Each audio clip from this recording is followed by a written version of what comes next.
And welcome back to the Megaman Legacy Collection Part 4, and we finished Megaman 4, and we have already got 4 out of 8 Dr. Cossack, who must be Soviet, because this game was made when Soviet Union was still kicking.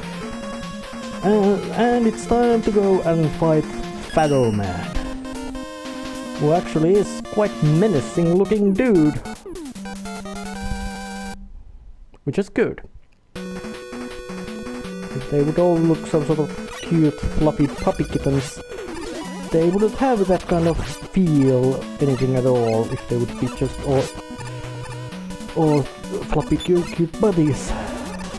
Even though the art style is in a sense cute, but it still is not excessively cute, meaning the angry robots do have spikes and all that kind of stuff in them. And the robot masters do have also the angry eyes, which they must, because if they were cute, you would feel bad about destroying them. And I jumped over this because there's a hidden passage over here. Oh, and that means more quicksand, which is the gimmick of this level.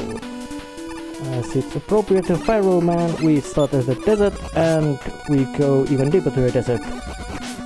Desert night, that is. And we find a bee. That's Bravo in NATO alphabetic language. And magnificently we teleported inside a pyramid. Yes, this is a smart Egyptian theme level in Megaman franchise. If I don't write this is the only one. Yes, there's pyramid, there's desert, there's pyramid, there's bats in pyramid, there's traps in there. Oh.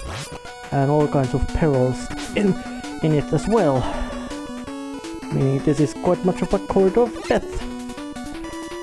And those spikes, of course, spike balls are lethal. And those things keep going forward until they crash into the wall and you fall from them. And if you're not having mercy invincibility frames doing that... Oh damn, I should not have been that hasty. I lost my one-up. Not that I need them, I just like to hoard them. And even more of these. And now there's those kind of whatever wall-mounted dudes who shoot their head and come out of the wall. And those things also shoot stuff when you... and they drop fast. Oh, well, that recovers it. Somehow I feel they give a lot of one-ups in this game. And we're already... we're about to face Pharaoh Man, whose chamber has feeling of some kind of crypt or tomb, which is fitting for a big Egyptian character. And he is actually very dangerous, Robot Master, in that he's aggressive and he's fast, and yes, he does have a pattern, but it's quite difficult to figure out. But luckily, Flash Stopper works better, meaning we can stop things and shoot at them while they're at it. And autofire makes this sound really silly. Yes, they are included. And of course, you can photograph in those museums with flash photography, which means that's why he's weak to flashes.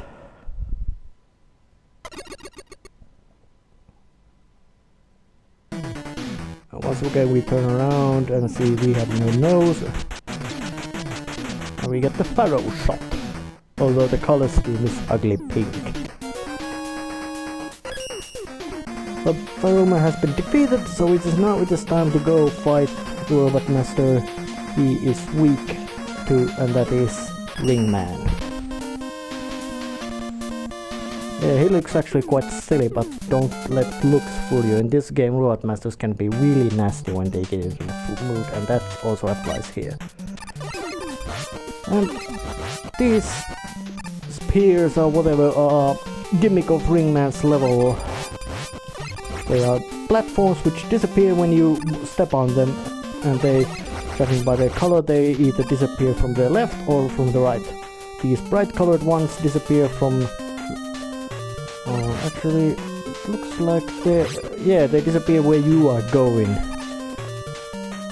Meaning they are you just have to outrun them.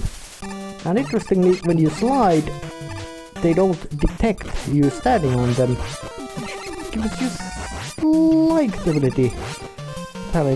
ability to cheat.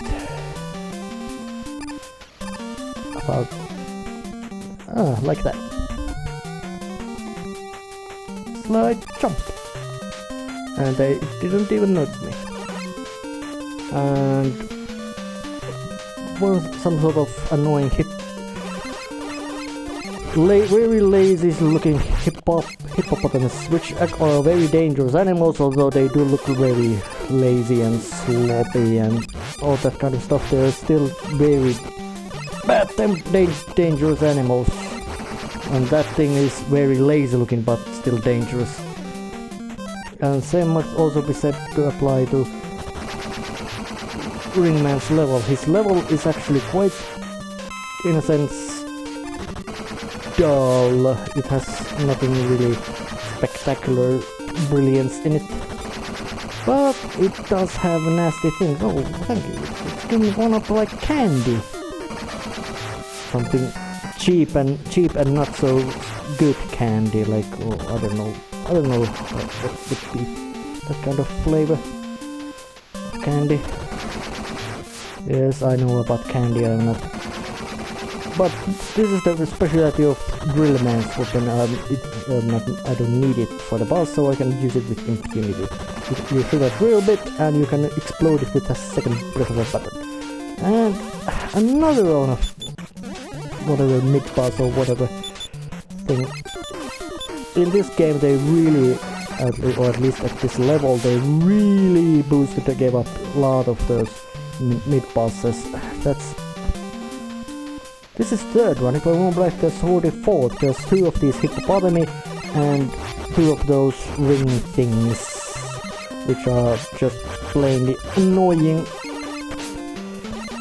Meaning, as in that you can't just wail at them real fast, you just have to endure them. And no need to use the rush jet, let's use the wire. Yes, there's also some hidden paths, and Eddie comes up, and if he gives you something unpleasant, you can just scroll him off the screen and come back again. As long as he hasn't left, you can reset it all again and again until he gets you something nice, which is E-Tank, which is nice thing. It's more nice thing than 1-ups, because 1-ups may not help you much if you face something really unpleasant, but E-Tanks do help you if you face something really unpleasant, as in they give you new chance directly, not after a while. And these ringlets are worse because they disappear from the front of you and not behind you, which makes it a bit of a trickier part. And those rings are of course those of Saturn, because Saturn has rings. Oh, that was my miscalculation and real bad one. Damn. Well, live, learn, and try again. Actually, that gave me an opportunity to check, does Eddie come back? Once again we mimic Bionic Commando. No, he doesn't. He's a one-off chance. Well, you learn from your mistakes.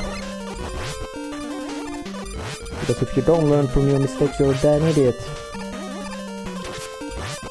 And if you're a damn idiot, there's no cure for that. Ignorance is a disease or problem which can be cured by proper amount of studying different sciences and not sciences, but being stupid is not, as it is much more often it's a deliberate choice rather than not having something which can be gained.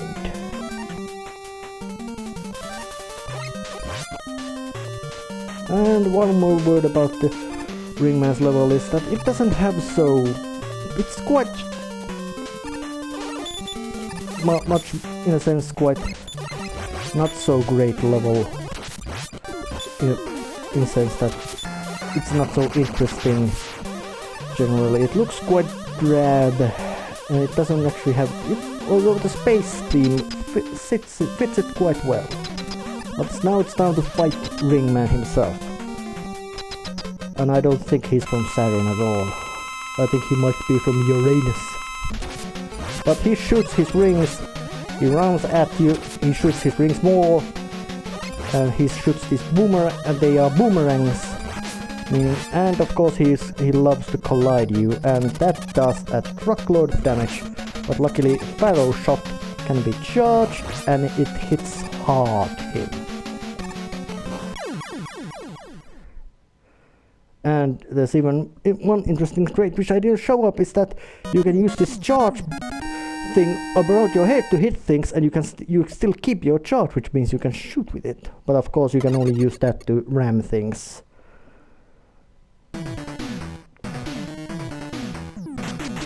Once again we have a new weapon, Ring Boomerang. But it does as the most badass color scheme of all Mega Man weapons, the green one. Green bomber, not blue one. But there's only 2 Robot Masters left, which means there is not much choice for the next episode who we are gonna fight. So I will see you next time, and that is when I get busy making the next part. See you!